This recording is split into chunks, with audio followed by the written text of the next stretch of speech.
শেখ হাসিনার বিচার হতে হবে। এর মধ্যে আমাদের শেখ হাসিনার যারা দোসর জাতীয় পার্টি আছেন, রাশেদ খান মেনন, হাসান নিহাল হক ইনু, ব্যবসায়ী সালমান এফ রহমান থেকে শুরু করে অন্যান্য যারা সরাসরি রাজনীতি, আওয়ামী রাজনীতির সঙ্গে জড়িত নয় কিন্তু সুবিধাভোগী, আওয়ামী সিন্ডিকেটের সঙ্গে যারা সম্পৃক্ত, তাদেরকে দোসর বলা হয়। তো এখন এই দোসরদের বিচার শুরু হচ্ছে বা হবে।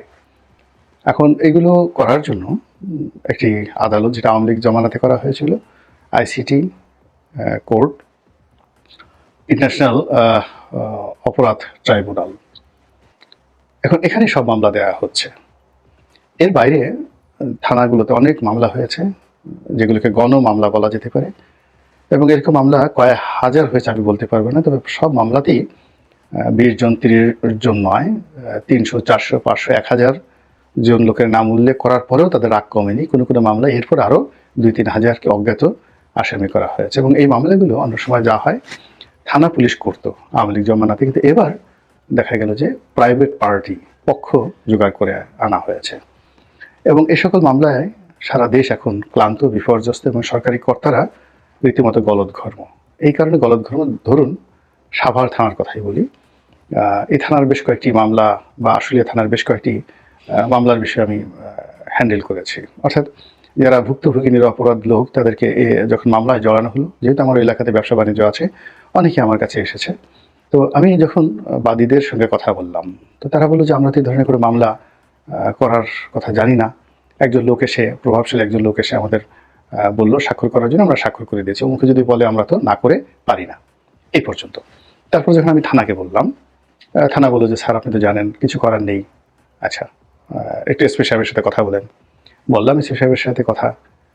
এসপি সাহেব বলে ডিআইজি সাহেবের সাথে কথা বলেন। বললাম ডিআইজি সাহেবের সাথে কথা। ডিআইজি সাহেব বললেন যে আমার নিজেরই তো চাকরি, যায় যায় অবস্থা। তো এরকম ঘটনা কয়েকটা ঘটেছে। পরবর্তীতে দেখা গেল যে যারা একটু তদবির করে মামলা ঠেকানোর চেষ্টা করেছে, সেক্ষেত্রে বাদীকে দিয়ে কোর্ট কাছারি থেকে, মানে আদালত থেকে এই এজাহার নেওয়ার জন্য একটা অর্ডার নিয়ে আসা হয়েছে। তো এভাবে যে মামলাগুলো হয়েছে, কত হাজার হয়েছে সারা বাংলাদেশে, এখনো পর্যন্ত একজ্যাক্টলি এই তথ্য আমরা জানি না। অনেক সময় যে একটা ট্রান্সপারেন্সি থাকে, সেই তথ্য আমরা জানি না, কিন্তু মামলা হয়েছে, হাজার হাজার মামলা হয়েছে। এবং হাজার হাজার মামলার মধ্যে যদি গড়ে 500 করে আসামি থাকে, তো সেই আসামির সংখ্যা কত হবে? এবং অবাকের ব্যাপার হলো প্রায় বেশিরভাগ মামলায় 1 নম্বর আসামি শেখ হাসিনা। এত লম্বা ভূমিকা টানলাম এই কারণে যে বাংলায় এখন নির্বাচন নিয়ে তুমুল বিতর্ক চলছে। প্রথমে বলা হলো যে নির্বাচন হবে, তবে প্রয়োজনীয় সংস্কার সাধন করার পর অনেকগুলো সংস্কার কমিশন হয়েছে। এখন সংস্কার শব্দটি এখন রীতিমতো একটা গালিতে পরিণত হয়েছে, এটি জনপ্রিয়তা হারিয়েছে। এবং যারা সংস্কারের কথা বলেছেন, প্রধান উপদেষ্টা থেকে শুরু করে অন্যান্য যে সকল উপদেষ্টা, তারা সবাই ট্রলের শিকার হয়েছেন। প্রধান উপদেষ্টাকে নিয়ে হয়তো প্রকাশ্যে ওইভাবে কেউ গালাগাল করেনি, কিন্তু যে সকল উপদেষ্টা এই সংস্কারের পক্ষে শুধুমাত্র একটা টু শব্দ করেছেন, তাদের 14 গোষ্ঠী উদ্ধার করে দেওয়া হয়েছে। কে নারী, কে পুরুষ, কে বৃদ্ধ, কে আবাল, কে বনিতা, ডাজ নট ম্যাটার, সবাইকে একেবারে জনাব সেফায়েতুল্লাহ সেফু যেভাবে গালাগাল করেন, ঠিক ওইভাবেই গালাগাল দিয়ে কাউকে ভারতের দোসর, কাউকে রয়ের এজেন্ট, কাউকে স্বাধীনতা বিরোধী চক্র, যে যার মতো করে ট্যাগ লাগিয়ে এদেরকে হতোদ্যম করে দিয়েছে। ফলে এখন সংস্কার আগে হবে, তারপর নির্বাচন, এই জিনিসটা আপাতত আগের মতো মার্কেটে চলছে না বা মার্কেট পাচ্ছে না। এখন কি করা যেতে পারে? সরকার হাতে সবসময় কতগুলো টিম থাকে, বি টিম থাকে, সি টিম থাকে, ডি টিম থাকে। সরকারের কতগুলো ছায়ার সরকার থাকে, যেমন গোয়েন্দা সংস্থা, ডিজিএফআই, এনএসআই, তারপরে ডিবি, এসবি, এগুলো থাকে। এগুলো আগের সরকারের ছিল, বর্তমান সরকারেরও আছে। এরা পর্দার আড়ালে থেকে বিভিন্ন রকম নড়াচড়া করে। তারা যে এখন করছে না, এই কথা কিন্তু বলা যাচ্ছে না। 2 নম্বর হলো যে রাস্তায় তাদের পক্ষে ঘেউ ঘেউ করার জন্য তাদের অনেকগুলো প্রতিষ্ঠান থাকে, অনেকগুলো ভাড়া করা লোকজন থাকে দেশে এবং দেশের বাইরে। এদের কাজই শুধু সরকারি গুণগান করা, অথবা সরকারের কথা মতো, প্রেসক্রিপশন মতো সরকারের সমালোচনা করা, গালাগাল করা।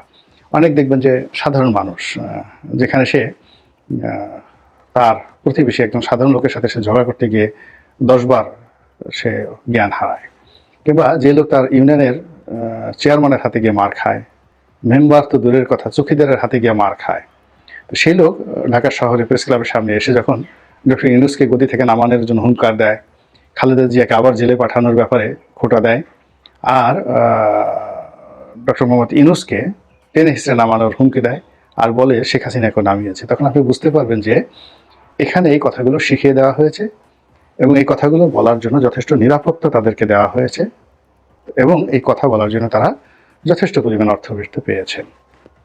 তো এগুলোকে আপনি B team, C team, D team বলতে পারেন, যাদেরকে দিয়ে সরকার অনেক কথাবার্তা বলায়। তো সেই দিক থেকে এখন এই মাঠে বি টিম, সি টিম বলবো কিনা জানি না, অনেকগুলো খুচরা খুচরা ছোট ছোট রাজনৈতিক দল, অনেকগুলো রাজনৈতিক মুখপাত্র, অনেকগুলো ব্যক্তি একেবারে সম্মুখ সারিতে চলে এসেছে, যারা আমাদের মূল ধারার যে রাজনীতি কিংবা যারা আমাদের মূল ধারার যে গণতন্ত্র কিংবা ব্যবসা বাণিজ্য কিংবা সমাজের যে একটা ইন্টিগ্রিটি বলতে যেটি বোঝায়, ওই পর্যায়ে তারা এখনো পৌঁছাতে পারেনি। কিন্তু সরকারের আশকারা পেয়ে তারা বেশ শক্তিশালী। তারা এতটা শক্তিশালী, তারা ইচ্ছা করলে গিয়ে এখন আওয়ামী লীগের অফিসে হেগে আসতে পারে। তারা ইচ্ছা করলে 32 নম্বরে গিয়ে সেই জল বিয়োগ করতে পারে, মূত্র বিসর্জন করতে পারে। তারা ইচ্ছা করলে গণভবনে, অর্থাৎ শেখ হাসিনা পরিত্যক্ত গণভবনে, সেখানে গিয়ে তারা মূলা চাষ করে আসতে পারে, বেগুন চাষ করে আসতে পারে। আমরা আগে বলতাম না যে তোর বাড়ি, তোকে ভিটা মাটি উচ্ছেদ করে তোর বাড়িতে বেগুন চাষ করে দেবো, বেগুন এরকম।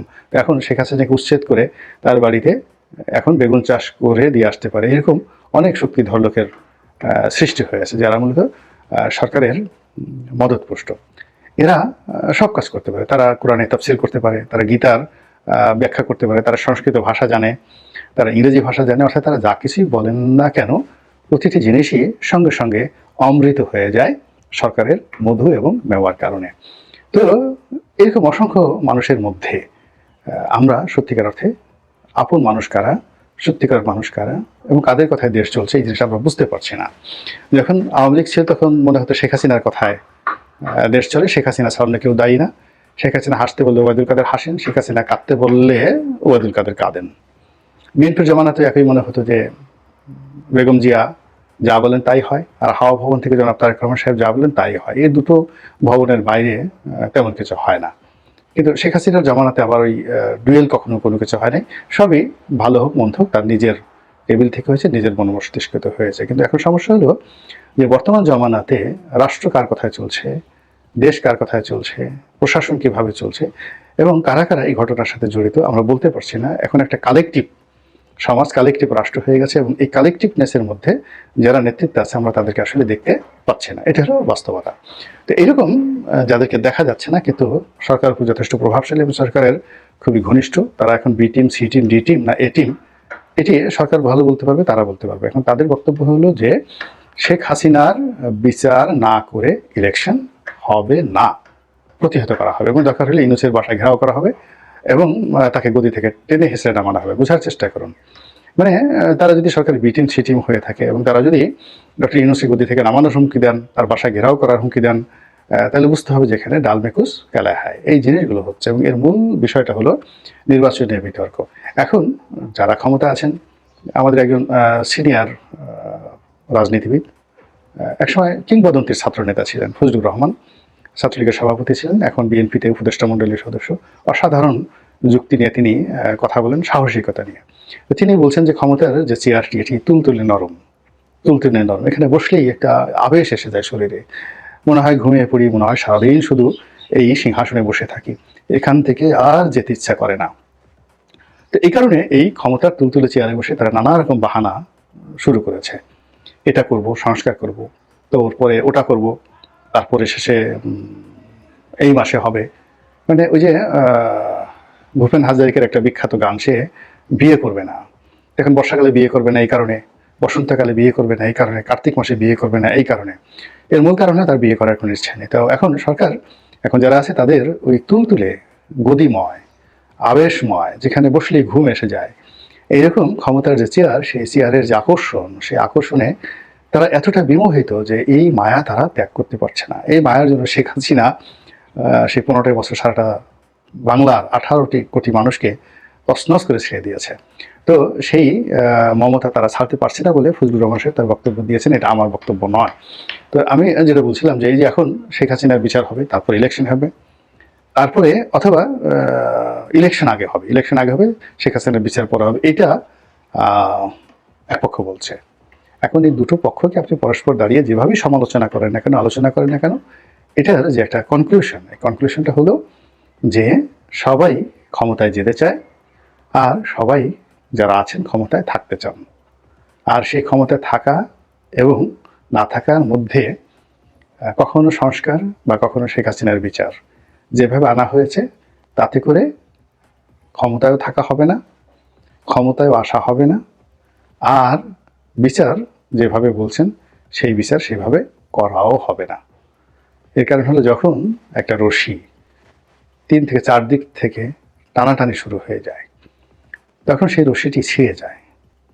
কিংবা একজন মানুষকে যদি একটা রশির মধ্যে এভাবে গিঁট দিয়ে তারপরে 4 দিক থেকে টানা হয়, তাহলে সেই মানুষটির শরীর খণ্ড বিখণ্ড হয়ে যায়। এখন নির্বাচনকে কেন্দ্র করে আমরা যেভাবে রশি টানাটানি করছি, যেভাবে কথাবার্তা বলছি, তাতে আর যাই হোক না কেন, নির্বাচনের যে রোডম্যাপ এটি অক্ষত থাকছে না। আর এই অক্ষত না থাকার কারণে যে বিস্তারটি একেবারে অবশ্যম্ভাবী ছিল শেখ হাসিনার, এবং যেটি করার জন্য জনমত ছিল, কিন্তু আমাদের এই ব্যর্থ চাণক্য নীতির কারণে আমরা এই বিচারটিও সঠিক সময় করতে পারবো বলে আমার কাছে মনে হচ্ছে না। মহান আল্লাহ আমাদের সবাইকে হেদায়েত দান করুন এবং হেফাজত করুন। আসসালামু আলাইকুম ওয়া রাহমাতুল্লাহি ওয়া বারাকাতুহু।